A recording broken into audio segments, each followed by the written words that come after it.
MCC ने NEET UG counselling 2026 के round 1 का प्रोविजनल रिजल्ट डिक्लेयर कर दिया है और इस रिजल्ट में जो एनालिसिस निकल के आ रहा है वो एनालिसिस बहुत हैरान कर देने वाला है। तो इस वीडियो में मैं आपको राउंड 1 के रिजल्ट के कुछ सैलिएंट फीचर्स और सैलिएंट पॉइंट्स आपके साथ शेयर करूंगा और उन बातों को भी डिस्कस करूंगा जिनको मैं अभी तक अपने वीडियोस में बात करता रहा हूं कि आपको काउंसलिंग में क्या क्या गलती नहीं करनी चाहिए। और प्रैक्टिकली जो राउंड 1 का जो रिजल्ट है वो बिल्कुल एक वो यूज केस है जहां पे हम कह सकते हैं कि बच्चों ने सारी वो गलतियां की जिनके लिए मैं बार बार वीडियो में रिक्वेस्ट करता था कि प्लीज आप उन गलतियों को मत करना। तो अगर आप मेडिकल एडमिशन काउंसलिंग में अपने एक अच्छे मेडिकल कॉलेज को एम कर रहे हैं तो प्लीज नीट नेविगेटर के चैनल को जरूर फॉलो कीजिए, क्योंकि नीट नेविगेटर के चैनल पे मैं आपको हमेशा ऑथेंटिक और सही जानकारी ही प्रोवाइड करता हूं। Hi, my name is Rakesh Jain, I am the founder of NEET navigator, MBBS light house and GMC और नॉट। इस वीडियो में मैं आपसे बात कर रहा हूं कि 2026 की जो एमसीसी की राउंड 1 की काउंसलिंग है उसका क्या एनालिसिस निकल के आ रहा है।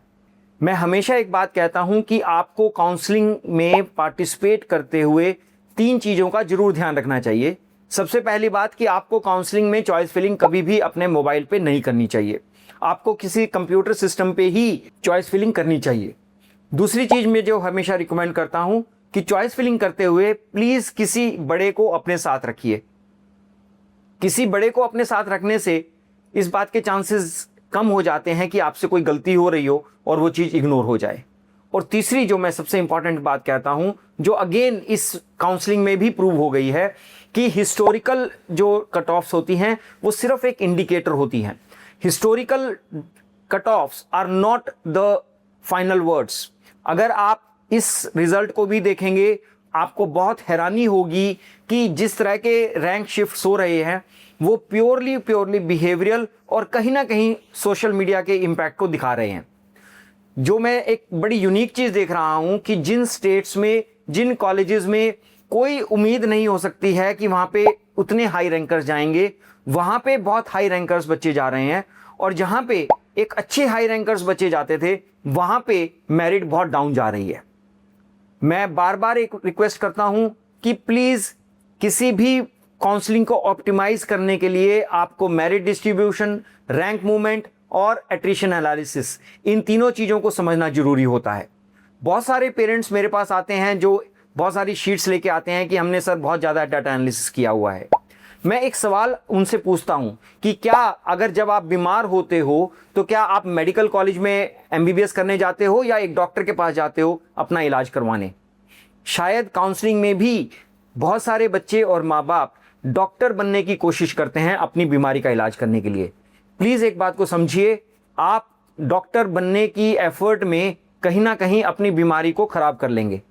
जो रैंक मूवमेंट्स अभी दिखाई दे रही हैं, जो अलॉटमेंट्स जिस तरह की दिखाई दे रही हैं, आगे आने वाले टाइम में काउंसलिंग में बहुत सरप्राइजेज आपको मिलने वाले हैं।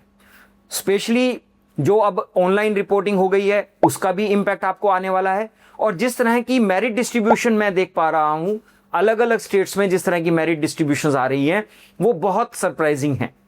कहीं ना कहीं मेरिट बहुत ज़्यादा कंसंट्रेट हो रही है कुछ हाई मेरिट स्टेट्स में, और अगर वो होता है तो उसका इम्पैक्ट ओवरऑल एमसीसी के अलॉटमेंट पे भी आएगा। मेरा एक रिक्वेस्ट और सजेशन है कि please keep patience, have good planning, have good preparation for medical admission counselling. ये एक ऐसा डिसीजन होने वाला है जो आपके अगले 50 से 60 साल की ज़िंदगी को डिफाइन करने वाला है।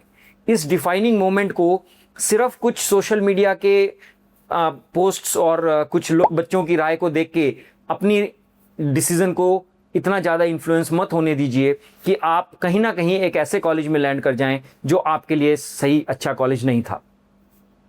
इस रिजल्ट एनालिसिस में जो मेरिट दिखाई दे रही है वो बहुत एक्सपेक्टेड भी थी कि कट ऑफ अगर हम देखें तो जनरल की cut off all India merit में करीब 22,000 की है, for EWS it is around 27,000।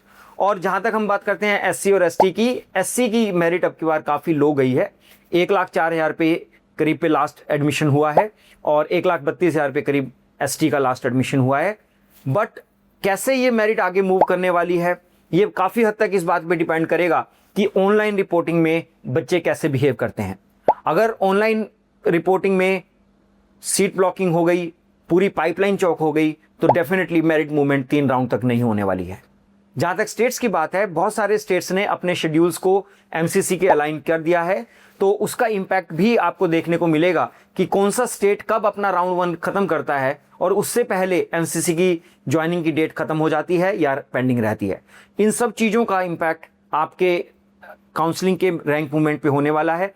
इन चीज़ों को ध्यान रखिए, इन चीज़ों को समझिए, और मेरा एक रिक्वेस्ट है, मैं बार बार इस चीज़ को रिपीट कर रहा हूं कि प्लीज़ एक छोटी सी गलती आपके करियर को कहीं से कहीं पहुंचा सकती है। एक्सपर्ट सुपरविजन के अंडर में अपनी काउंसलिंग को ऑप्टिमाइज कीजिए। आई होप कि आप अपनी काउंसलिंग को कोई ऐसी मेजर गलती ना करें कि आप उस गलती के लिए बाद में पछताना पड़े।